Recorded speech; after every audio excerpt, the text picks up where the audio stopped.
You can't just dig holes like some wild outlaw, she snapped, right before slapping me with a violation just for using a shovel on my own land. I'd purchased 50 acres to plant flowers for my late wife. But apparently in Texas, planting flowers becomes a crime if Queen Diane Harper decides it is. She labeled it unauthorized water access and had my irrigation lines ripped out like I was running an underground casino. Ever had someone stomp all over your grief just to flex their power? Stick around? Because folks like her, they believe they're above consequences. Tell me in the comments, has your HOA ever crossed this kind of line? After I lost my wife to cancer, I couldn't breathe in California anymore. Every room held a memory that cut deep like broken glass, and just enough money left to buy. 50 acres in Texas hill country land that reminded me of her smile. In her last hospital days, she made me promise something simple. Plant sunflowers somewhere beautiful. Make them grow, honey, she whispered with her final breath. That's all the reason I needed. So I purchased this land with one purpose in mind, honoring her. Just a peaceful memorial garden, a space to remember her, to maybe find a way to start healing. The soil was rich, drainage solid, and there was this perfect little spot to dig a basic well for irrigation. Nothing elaborate, just enough. Water to keep the sunflowers alive in the blistering Texas heat. And then she arrived. Diane Harper appeared on my third morning like a thunderstorm blocking the sunrise. I was kneeling near the sprinkler setup, adjusting flow for my seedlings, when I heard her voice all fake sugar, enough to make your skin crawl. Well, hello there, California boy, she cooed, striding across my property like it had her name on the deed. She was a woman in her early 50s, a political smile, sharp and practiced, and cold eyes that cataloged my entire setup like she was tallying its resale value. I stood, introduced myself, mentioned I was new in town, and explained I was growing flowers in memory of my wife. I saw something spark in her gaze. Something cold, predatory. Oh, honey, you look just heartbroken. So what's all this gardening about? The way she said gardening made it sound like I was confessing to a felony. I made the mistake of being honest, told her everything. About my wife, the cancer, the sunflowers. 18 years of marriage, explained the plan. A tiny well, minimal irrigation, just to keep the memorial alive. A decent person might have offered a kind word. A meal, maybe space to mourn. But Diane's grin stretched wider, colder with every word. Flowers won't bring her back, sweetheart, she said, laughing, and it sounded like shattered glass. And around here in Dusty Creek, we follow water-sharing rules. No individual wells messing up the system. I stared at her, stunned. What system? What rules? What are you even talking about? Just like that, her mask dropped. Welcome to reality, sweetheart. This is my neighborhood. I do things my way. You'll learn. That night, I combed through every paper from my land purchase, page by page, from inspection notes to title work. Everything looked fine till I hit the final closing documents. Buried deep, page 17, subsection 12. A clause I'd never seen. Property use subject to homeowners association water management protocols. I immediately called my real estate agent voicemail. The title company claimed no knowledge of any HOA clause. It was clear. It had been tampered with, added after my signature before final recording. Someone had set me up. Someone had forged a trap. And I already knew who. The next morning, a man in a beat-up pickup handed me an envelope, never looked me in the eye. Dusty Creek Homeowners Association violation notice, unofficial-looking letterhead, unauthorized agricultural activity on Lot 47. Immediate cease required. $200 daily fine until compliance is met. $200 a day for growing flowers. On my own land, I reread it 3 times. My hands shook with fury. Stormed outside to check on the seedlings. Half were already dying. Leaves brown, curled up. Someone had sabotaged the sprinkler system overnight. Lines slashed, heads smashed. I stood there over my wife's dying memorial, her final wish, the only living tie to her memory. And something old and dangerous surged up, pure rage. Diane Harper thought I was just some grieving widower who'd fold and take the abuse.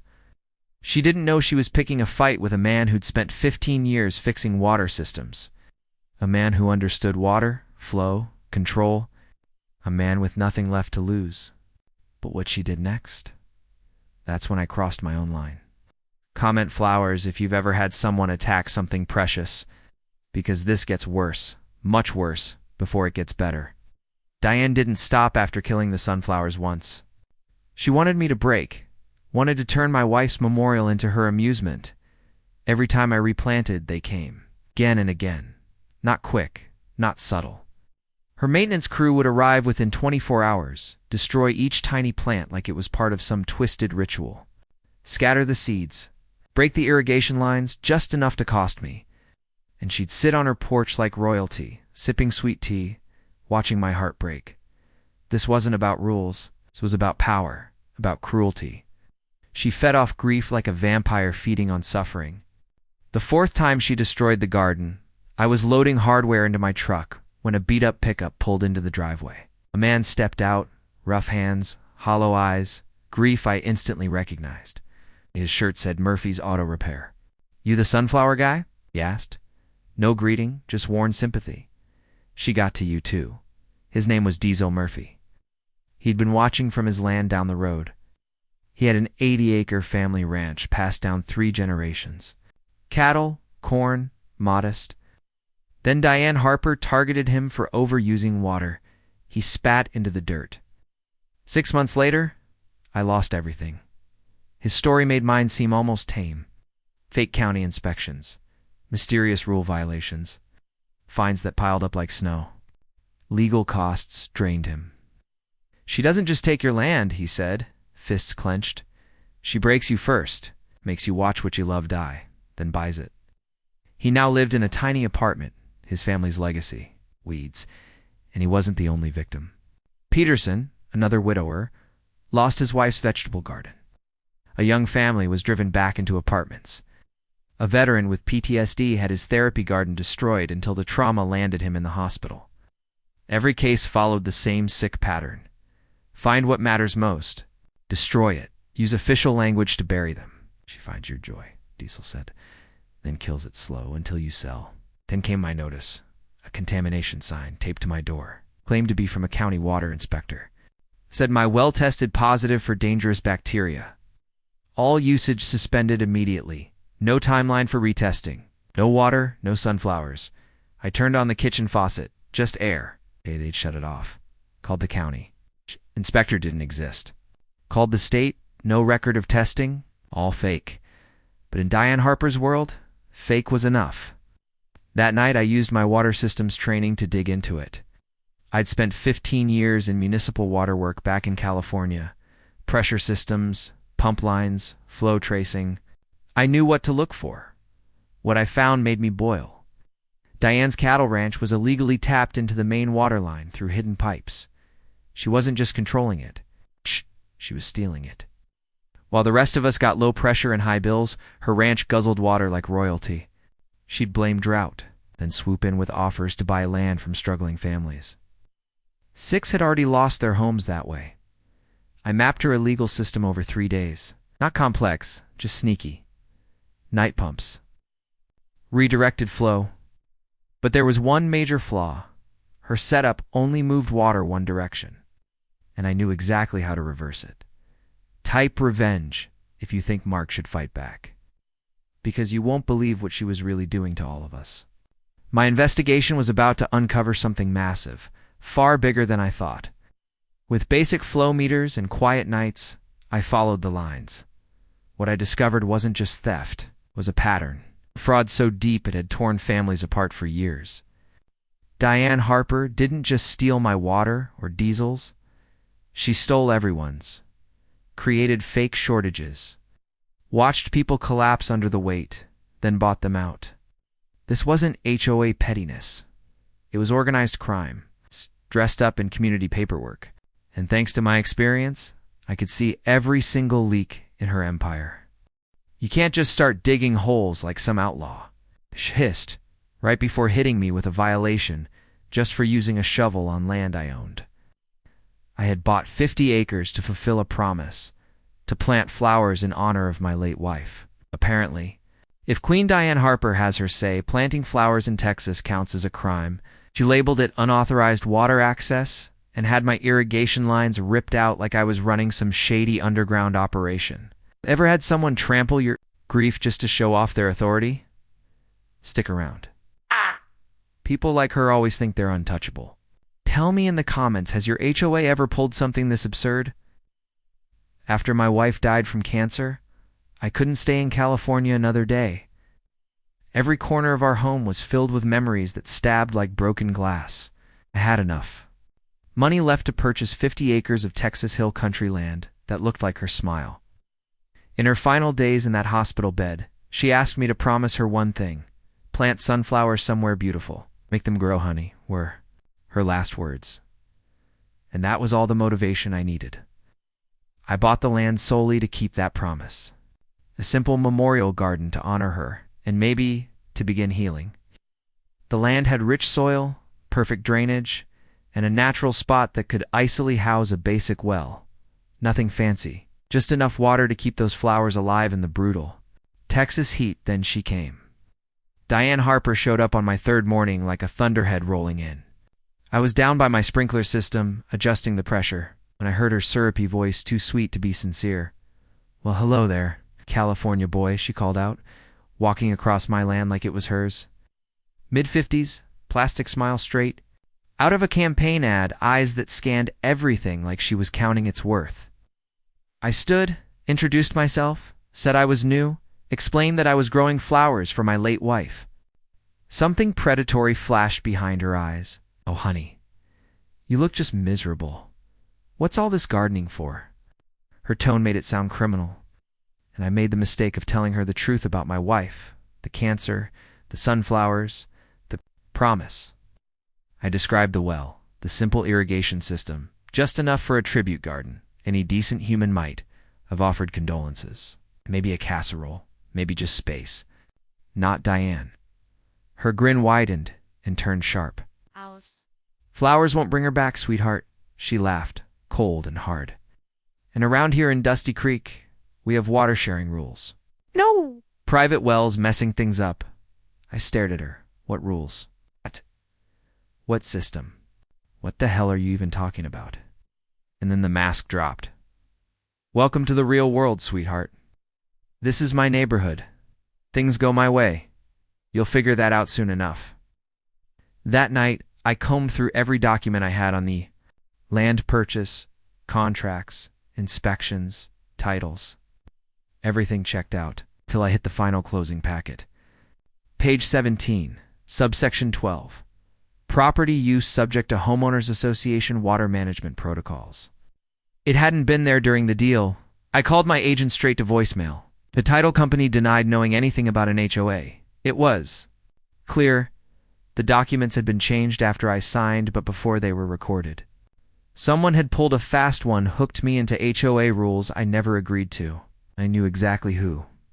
The next morning, a man in a dented pickup dropped off an envelope. Wouldn't even meet my eyes. Inside, a violation notice from the Dusty Creek HOA. Official looking. Full of threats. Unauthorized agricultural activity on Lot 47. Cease cultivation immediately. Violation of community water usage protocols. 8. $200 daily fines until compliance. $200 per day for planting sunflowers. On my land, I read the letter 3 times, my hands trembling. Then I stepped outside to check my seedlings. Half were shriveling, their leaves browning. My irrigation lines had been slashed, sprinkler heads smashed. I stood there, staring at what used to be my wife's memorial, her last wish. It's the only thing keeping her alive in my heart. And I felt something I hadn't since she died. White-hot, righteous fury. Diane thought I was a pushover. A grieving widower she could push around. She didn't realize she'd picked a fight with a man who'd spent 15 years working water systems. A man who understood how to make water bend to his will. A man with nothing left to lose. But what she did next. That changed everything. Comment. Flowers. If you've ever had someone destroy something that meant everything to you, because what happened next, though, It got worse. Diane didn't just want the flowers dead. She wanted to watch me fall apart. It's like it was sport. Every time I replanted, her people came. It's not fast, not efficient. Like they were staging a public execution. Within 24 hours, they'd tear out each flower, scatter the seeds, wreck the irrigation just enough to cost money to fix. And she watched. Every time, from her porch, sipping sweet tea, like a queen enjoying an execution. This wasn't about HOA rules. It was about cruelty. This woman fed off pain. It's like a vulture picking apart the grieving. Fourth time they ruined the garden, I was loading tools into my truck. A rusted pickup rolled up. A man got out, roughed hands, eyes that carried sorrow. Wore a shirt. "Murphy's Auto Repair? You the sunflower guy?" he asked, voice tired. "She got to you, huh?" His name was Diesel Murphy. Lived down the road. Used to own an 80-acre family ranch, handed down 3 generations. Cattle, corn, nothing big. Till Diane Harper decided he was using too much water. He spit. 6 months. All it took. Lost it all. His story made mine feel like a joke. County inspector showed up one day, declared his well contaminated, refused to explain. Then came revoked permits. Technical violations no one could explain. Fines piled up. Legal fees bled him dry. He mortgaged the land trying to fight. Lost everything. She doesn't just steal land, he said. She breaks you. She makes you. Watch it all fall apart. Then she moves in to take what's left. He now lived in a tiny apartment in town, his ranch. Overrun with weeds, he wasn't the only one. Peterson, a fellow widower, lost his wife's vegetable patch. A young family forced into an apartment. A veteran, his therapy garden wrecked. So many times it triggered hospitalizations. Same tactic every time. Find what someone loves, destroy it. Do it under official language so no one can fight it. She finds your peace, Diesel said. Kills it slow, until you can't take it anymore. Then she buys you out for next to nothing. Then things escalated for me. One morning, I found a contamination warning taped to my door. Signed by a supposed county water inspector. Said my well tested positive for bacteria. Immediate suspension of water use. Future testing could take months. Criminal charges threatened. If I used it, turned on my kitchen tap. No water, no sunflowers, called the county no. Such inspector. Called the state no. Record of any tests. All fake. But fake was real enough in Diane Harper's kingdom. That night, I started digging. I had 15 years of experience working municipal water. In California, pumps, pipes, pressure diagnostics. What I found made my blood run hot. Her cattle ranch was illegally connected to the community water line. Hidden pipes, unauthorized taps. She wasn't managing water, she was stealing it, while everyone else paid high bills and suffered low pressure. Her operations sucked down 10 times more than normal. She covered it all up. It was the oldest grift in the book. Steal the water. Blame the drought. Then offer to help by buying up land people could no longer afford. I spent 3 days mapping her system. Not genius, just sneaky. She rerouted water at night, stored it in underground tanks, fed her cattle with it by day when neighbors complained. She offered help through the HOA, then bought them out through third parties for pennies. 6 families lost their land this way. But as I mapped it out, I saw a flaw. Her system only flowed one way. With some adjustments, I could flip that system on its head. Comment revenge if you think Mark should fight back, because what I uncovered next. It was bigger than personal grief. It was a criminal enterprise. Hiding in plain sight, I grabbed some flow meters, tracked the movement of water across the system. What I found? It wasn't just theft. It was systematic destruction of lives. Diane Harper hadn't just taken from me or Diesel. She had stolen from everyone. She orchestrated fake shortages, created desperation.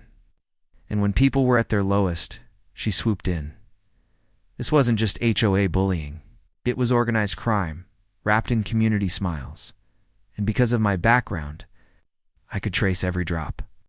The more water she tried to use for her perfect party, the faster her property would empty itself, and her entire theft operation would cannibalize itself with mechanical precision.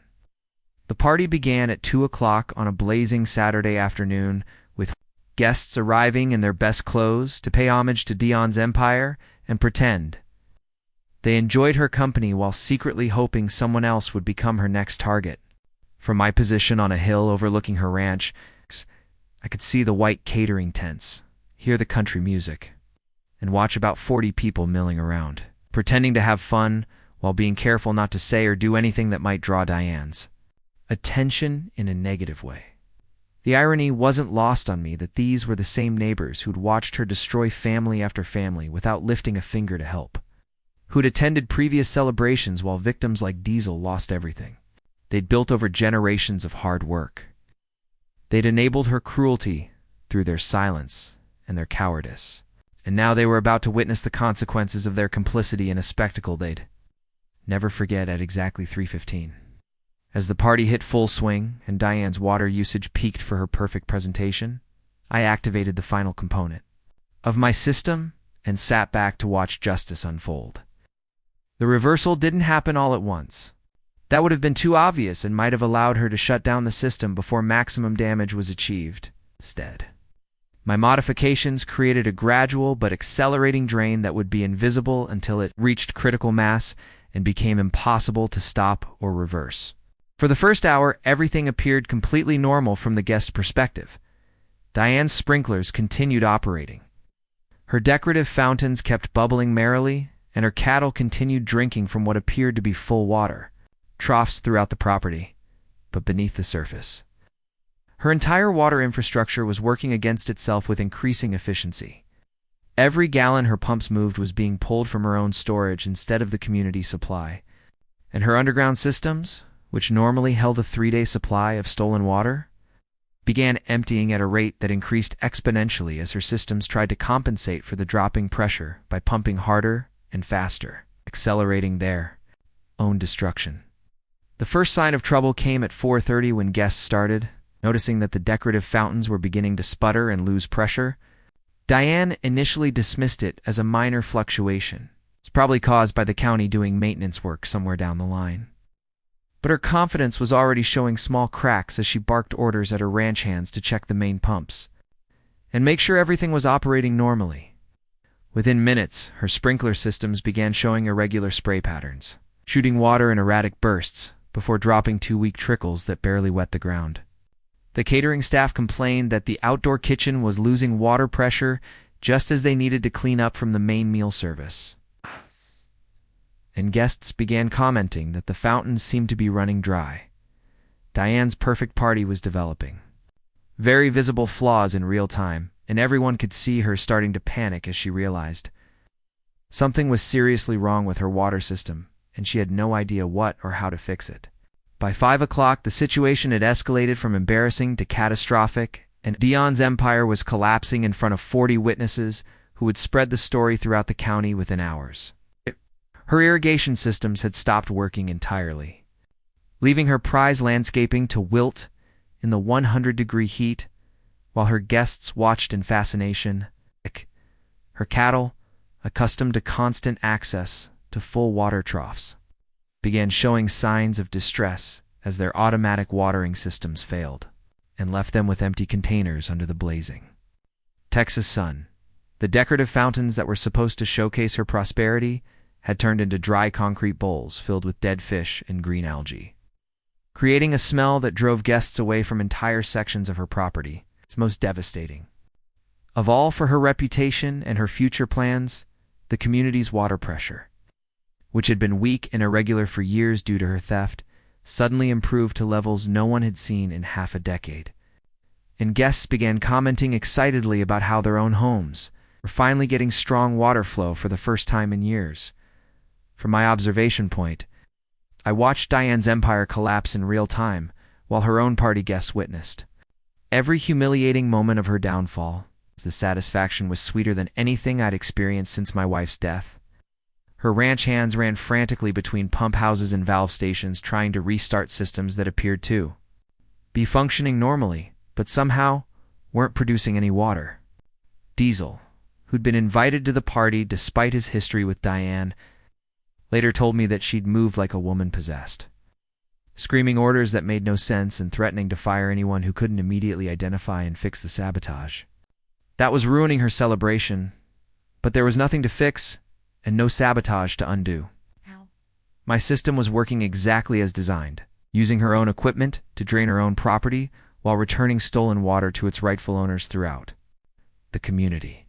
The more desperately she tried to increase the flow and compensate for the mysterious losses, the faster her ranch emptied itself of every drop of water she'd accumulated through years of theft and corruption.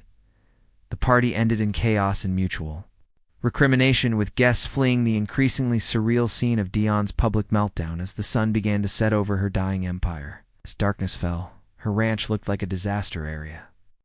Dead landscaping, empty fountains, stressed cattle, and irrigation systems that ran constantly but produced nothing but the sound of pumps working against themselves.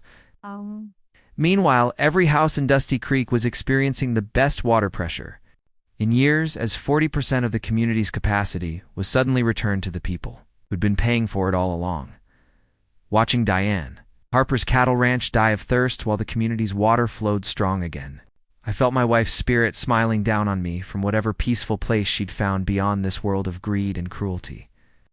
The woman who'd stolen everyone's water to feed her empire was learning what real thirst meant, and her perfect operation was consuming itself with the mechanical inevitability of good engineering applied to moral justice.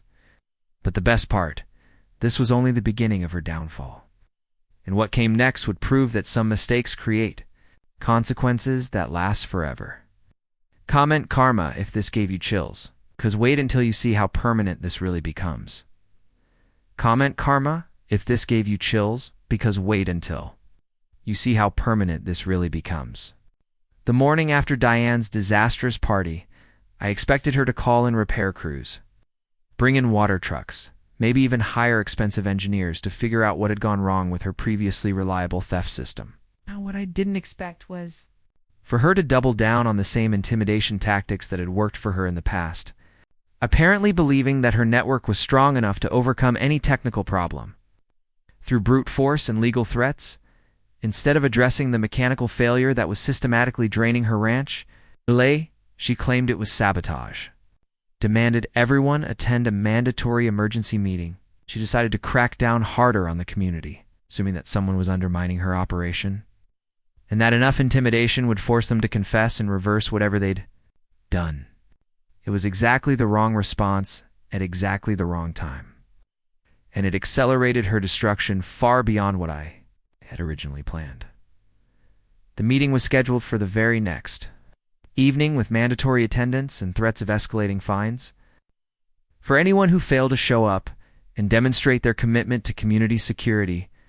But when the evening arrived, something unprecedented happened in Dusty Creek's recent history.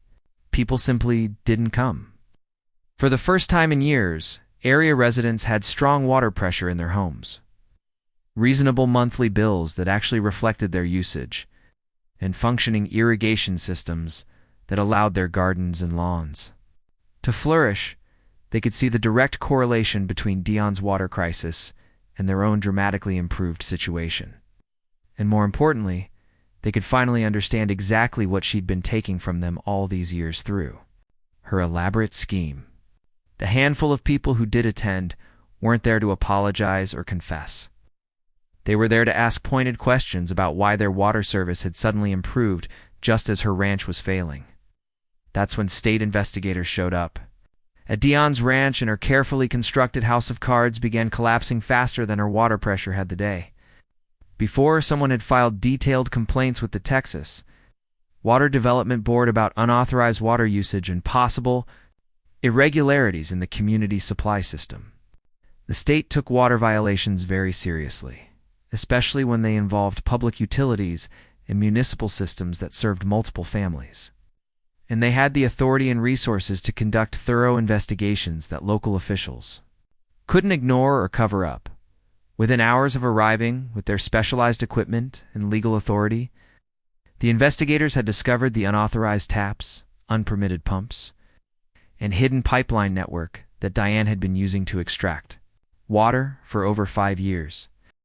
They found connections that violated multiple state regulations, equipment that had never been properly permitted or inspected now, served only to demonstrate the complete failure of her operation and the permanent nature of the justice that had finally caught up with her years of exploitation. The community transformation was equally dramatic, but in the opposite direction, and watching it unfold gave me more satisfaction than I'd felt since my wife's death.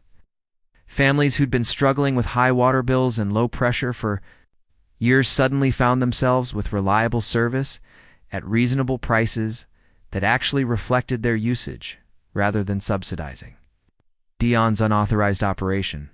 Property values began rising throughout the area as word spread about the improved infrastructure and the removal of the problematic leadership that had been systematically harming families for years.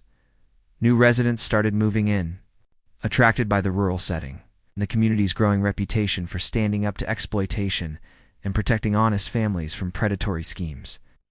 Diesel was finally able to afford the legal fees necessary to fight for compensation for his lost ranch. And several other previous victims began filing lawsuits demanding restitution for years of systematic violations that had stolen their dreams and destroyed their financial security.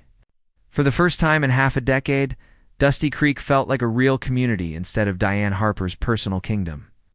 Built on unauthorized extraction and intimidation, the legal charges came down comprehensively, with state prosecutors filing multiple counts related to water violations, systematic fraud, conspiracy to commit regulatory breaches, and improper influence of public officials who had helped her maintain her unauthorized enterprise for years, where assets were frozen pending the outcome of legal proceedings. Her ranch was seized as evidence of regulatory violations and potential restitution for her victims, and her associates began making agreements that provided prosecutors with even more evidence of her misconduct and the scope of her unauthorized organization, facing the very real possibility of spending years in state prison while her victims finally received justice. Diane Harper finally understood that her empire was completely finished and her freedom was hanging by the thinnest of threads. As the last cattle truck left Diane Harper's dying ranch, carrying away the final remnants of her unauthorized empire, planted new sunflower seeds with clean, honest water. Finally beginning to fulfill the promise I'd made to my wife at her deathbed 3 years earlier, the woman who tried to erase my wife's memory was learning that some things like justice and love can't be stolen. It's only honored through the patient work of making something beautiful grow. Type forever if you want to see how this ends, because the conclusion will give you goosebumps that'll last for days. 18 months later, I'm standing in her field of light. Their golden faces turned toward the morning sun, exactly like my wife always said they would be. And the contrast couldn't be more perfect or more permanent. On one side of the valley, a memorial garden stretches across 5 acres of the most beautiful flowers you've ever seen, fed by clean water and honest work that honors the memory of the woman I loved for 18 years. On the other side, Diane Harper's former empire sits as 200 acres of genuine wasteland, permanent monument to what happens when exploitation tries to steal the irreplaceable and fail spectacularly. The state seized her ranch as part of the legal proceedings, but the water infrastructure was so thoroughly damaged by my reversal system that restoration would cost more than the land was worth, making it economically impossible to rebuild what her own misconduct had destroyed. Instead of selling it for development or agriculture, they made the brilliant decision to turn it into an environmental education center where school children come to learn about water conservation, the importance of protecting natural resources, and the consequences of choosing exploitation over community. Diane herself received a 5-year state sentence for water violations, systematic fraud, conspiracy to commit multiple regulatory breaches, and improper influence of public officials. And the judge made it crystal clear during sentencing that her systematic harm to families and communities represented a serious abusive position. She abused her position of trust in a way that caused deep damage to the community. She had used legitimate authority as a cover for unauthorized enterprise, harmed the lives of innocent families for personal profit, and shown no remorse whatsoever for the suffering she had caused over years of calculated exploitation. The legal restitution process began with $300,000 ordered to help her victims rebuild some of what she'd taken from them through years of systematic violations and intimidation. Involved parties faced legal review. The county officials who'd helped falsify inspection reports and the contractors who'd installed her unauthorized water extraction equipment received shorter sentences, but were permanently banned from holding public office or working in water management anywhere in the state. The entire network that had enabled her violations was dismantled completely, with new oversight procedures and independent monitoring systems installed to prevent future abuse and protect communities from similar predatory schemes. The community transformation has been absolutely remarkable to witness, and it's given me hope that good can triumph over exploitation. When people finally decide to stand up and fight back against misconduct and harm, property values have risen over 40% since Dion's removal, as families discover that Dusty Creek is actually a beautiful place to live when it's not being systematically exploited by an unauthorized organization that feeds on broken dreams. The water bills have dropped dramatically now that everyone's getting the service they're actually paying for, instead of subsidizing Dion's extraction operation and funding her unauthorized lifestyle. New businesses have opened in town, attracted by the reliable infrastructure and the community's hard-earned reputation for honest governance and fair treatment. Young families are moving in regularly, buying the properties that Dion's previous victims were forced to abandon, and bringing new energy and hope to an area that had been slowly dying under her rule. Most importantly, the culture of fear that had dominated our community for years has been completely replaced by something resembling actual democracy, where people feel safe to voice opinions and participate in decisions without fear of retaliation or economic destruction. Diesel has become something of a local hero and a powerful voice for justice, using his settlement money to start a water consulting business that helps other communities identify and prevent extraction schemes like the one that destroyed his family's 3-generation legacy. He's testified before the state legislature about the need for stronger oversight of HOA authorities and water management systems, and his expertise gained through bitter personal experience has helped expose similar unauthorized networks in 3 other Texas counties where families were being systematically harmed by predatory schemes. "She took my land and destroyed my family's history," he told a reporter last month. "But she also gave me a purpose that's bigger than anger. I help other people keep what's theirs and fight back against those who think they can steal dreams and get away with it." He's also become my closest friend, someone who understands both the devastating cost of losing everything you love and the deep satisfaction of seeing justice finally served after years of suffering and silence. The educational center built on Dion's former ranch has become a powerful symbol of environmental justice and community resilience that attracts visitors from across the state who want to understand how ordinary people can fight back against exploitation and win. School groups come regularly to see the dramatic contrast between the thriving sunflower fields and the wasteland that exploitation created. And the visual lesson is more powerful than any textbook could ever be. A terminant.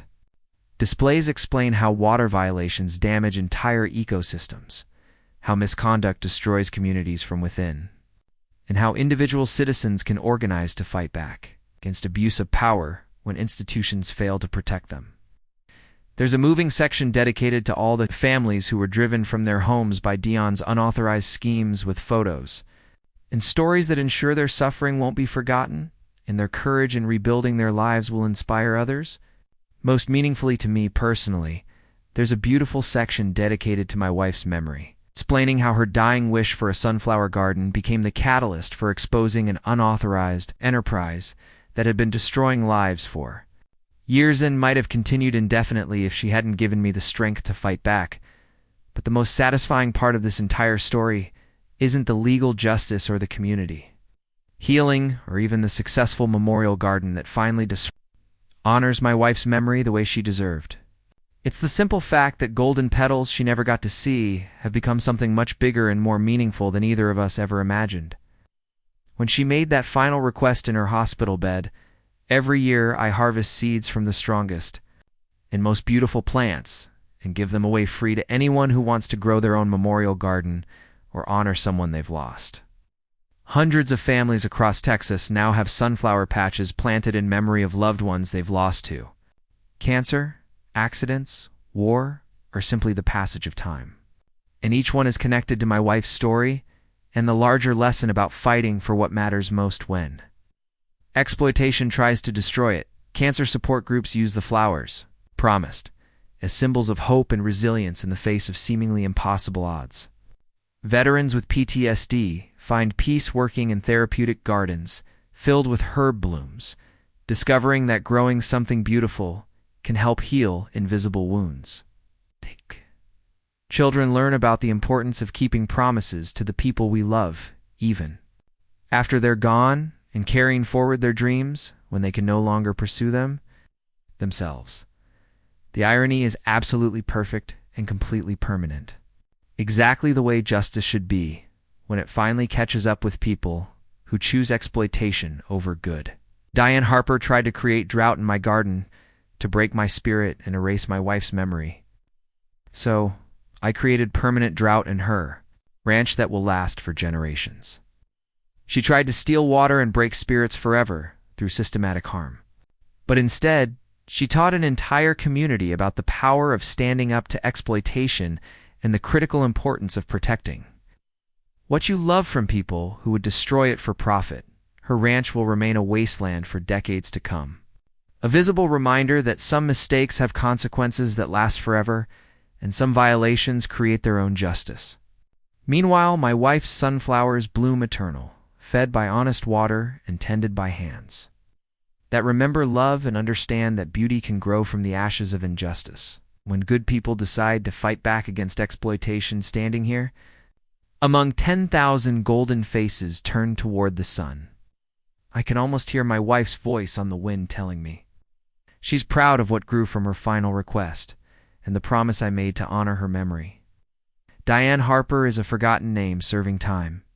In state prison, my wife's sunflowers bloom in gardens across the state, each one a small victory of love over hate, hope over despair, beauty over the ugliness that some people choose to spread in this world like poison. Their gardens weren't just flowers. They were answers to grief, to silence, to injustice. Say you can't fight City Hall. Sometimes City Hall is just an exploiter with a clipboard and a heart full of greed, who's never met anyone willing to fight back with the same determination they use to destroy others. And sometimes, if you're patient and smart and have nothing left to lose, except the memory of someone you loved more than your own life, truth and persistence expose what exploitation hides, and that's where real justice begins. Comment your thoughts below, and share this story with anyone who's ever been harmed by an HOA or any other kind of authority, who thinks power gives them the right to destroy other people's dreams. Sometimes the good guys actually win, and sometimes justice comes with flowers that bloom forever in the wasteland that exploitation creates, reminding everyone who sees them that love planted deep enough will survive even the cruelest drought and grow stronger from the struggle. We're QA Stories, and this is just one of many unbelievable tales. Catch more by checking out the next video. We promise it's even wilder.